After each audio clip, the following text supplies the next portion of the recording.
Let's go now to Wall Street, where markets opened up just a few minutes ago, up again after 2 straight days of gains. The Nasdaq is now creeping closer to positive territory for 2020. Stocks are up. That is a good thing for investors. So why could it be a bad thing? Well, it's a problem because at the same time, at least 30 million Americans have lost their jobs in the last 6 weeks. That number is likely going to increase tomorrow, while millions of businesses across this country are struggling to survive.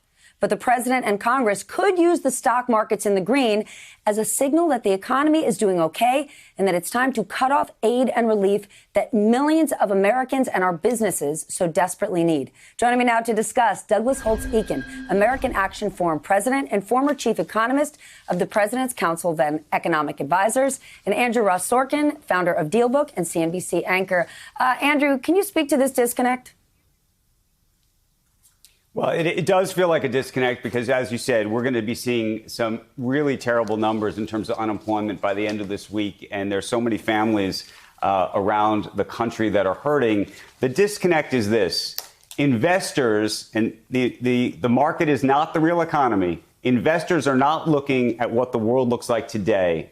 They're looking at what the world looks like 12 months from now. So next May. And what they're doing is saying to themselves and hoping, a lot of praying is involved in this, that our world looks very, very different than it does today. So they are, quote unquote, looking through, if you will, looking through what is a terrible situation in this very moment. And they're hoping that between therapeutics, testing, potential vaccines, and the like, that the world looks, as I said, very different 12 months from now. Whether it is a huge, huge question. And that's what makes a market.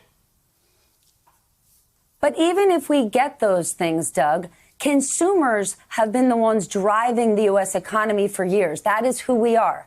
And right now, you've got 30 million more people on unemployment. 1 in 4 Americans have faced a pay cut or a wage decrease of some sort. We're certainly not going to go out there and be spending with any great gusto. So where does this optimism come from? Because it's not on Main Street. Main Street's closed.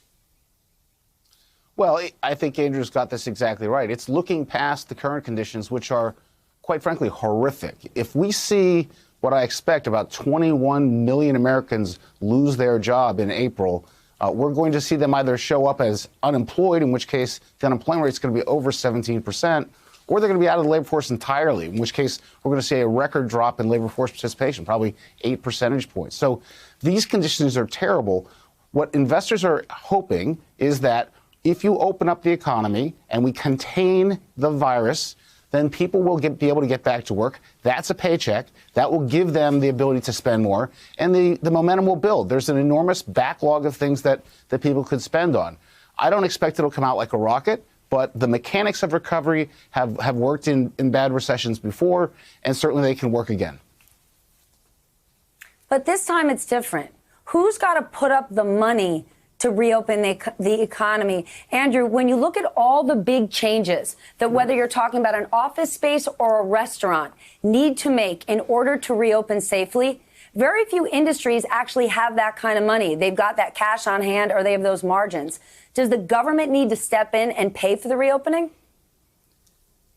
Well, look, it very well may. And my concern is while the market is very optimistic about what the world looks like in 12 months, it's going to be a very bumpy road to get there if we get there. A lot of things have to cut the right way, if you will. You do have to get the testing right. You do have to get the therapeutics right. And you hopefully have to get a vaccine right. And all of that's going to require, I hate to say it, a lot of hard work and maybe a little bit of luck.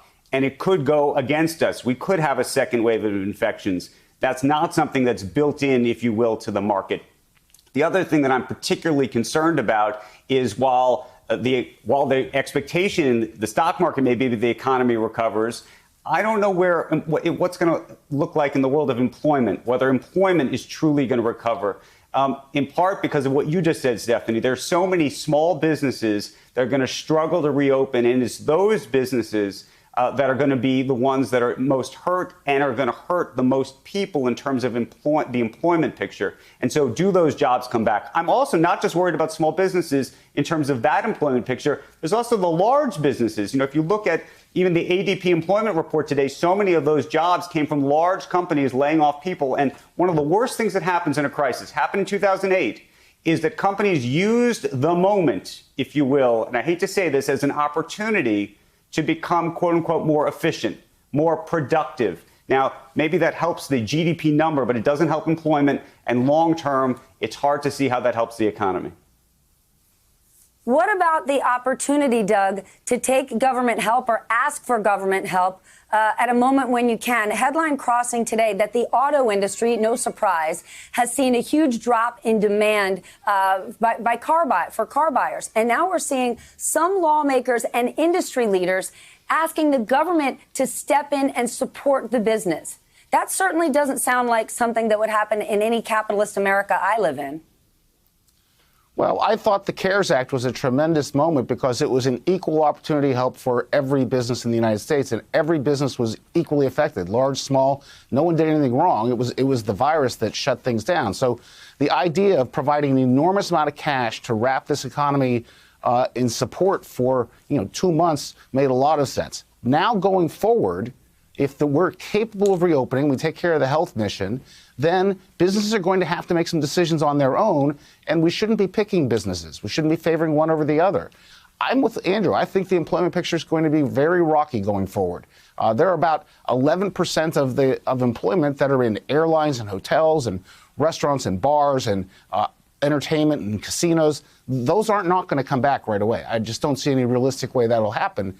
And the remainder are going to spend their time trying to figure out how to work safely in their workplaces. How can you reconfigure them?